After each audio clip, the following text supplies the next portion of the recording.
देखो वो तुम्हें छोड़ के नहीं गई, वो कभी तुम्हारी थी ही नहीं।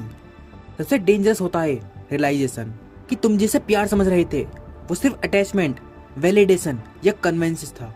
आज हम बात करेंगे एक पेनफुल ट्रूथ पर, क्या वो तुमसे प्यार करती थी या तुम सिर्फ एक ऑप्शन थे। Emotional setup. देखो हर लड़का लाइफ में एक ऐसे फेज से गुजरता है जहाँ पर वो ओवर इन्वेस्ट करता है, वो इमोशनली अवेलेबल होता है, वो सेक्रीफाइस करता है, वो बिलीव करता है कि ट्रू लव एग्जिस्ट करता है, और फिर एक दिन मैसेज ड्राइव हो जाते हैं, इंटरेस्ट कम हो जाता है और तुम्हें लगता है मैंने क्या गलती की।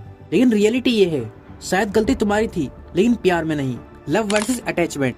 देखो सबसे पहले डिफरेंस समझो। लव क्या होता है? Respect, consistency, emotional safety, mutual growth. और अटैचमेंट क्या होता है? Fear of loneliness, validation, financial comfort, attention addiction. कई बार लोग प्यार नहीं करते, वो सिर्फ फीलिंग का यूज करते हैं।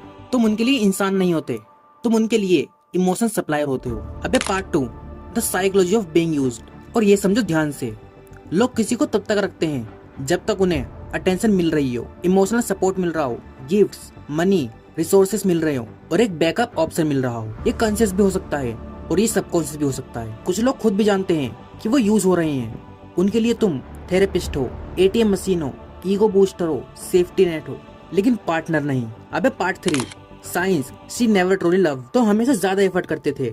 जब तुम वीक थे वो डिस्टेंट थी, जब तुम स्ट्रॉन्ग थे वो क्लोज थी। उसका मूड तुम्हारी वैल्यू डिसाइड करता था और तुम्हारी ग्रोथ से ज्यादा उसको तुम्हारी अवेलेबिलिटी चाहिए थी। और सबसे बड़ा साइन, जब बेटर ऑप्शन आया तुम रिप्लेस हो गए। लव रिप्लेस नहीं होता, कन्वीनियंस रिप्लेस होती है। अबे part 4, brutal truth about male psychology. लड़के इमोशनल इन्वेस्टमेंट जल्दी कर देते हैं, लेकिन क्यों? उनको लाइफ में वैलिडेशन कम मिलती है। जब कोई केयर करता है वो डीपली अटैच हो जाते हैं, वो फ्यूचर इमेजिन करने लगते हैं।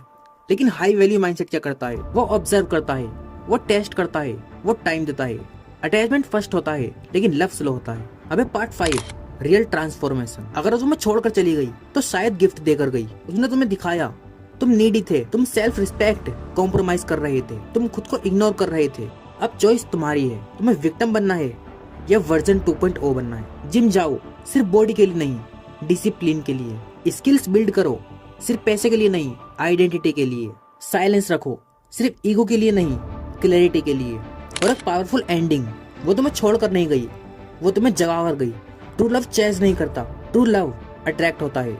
जब तुम इमोशनली स्टेबल, फाइनेंशियल ग्रोइंग और मेंटली स्ट्रांग बन जाओगे तब कोई तुम्हें यूज नहीं करेगा, या तो रिस्पेक्ट करेगा या दूर रहेगा, और दोनों ही तुम्हारी जीत है।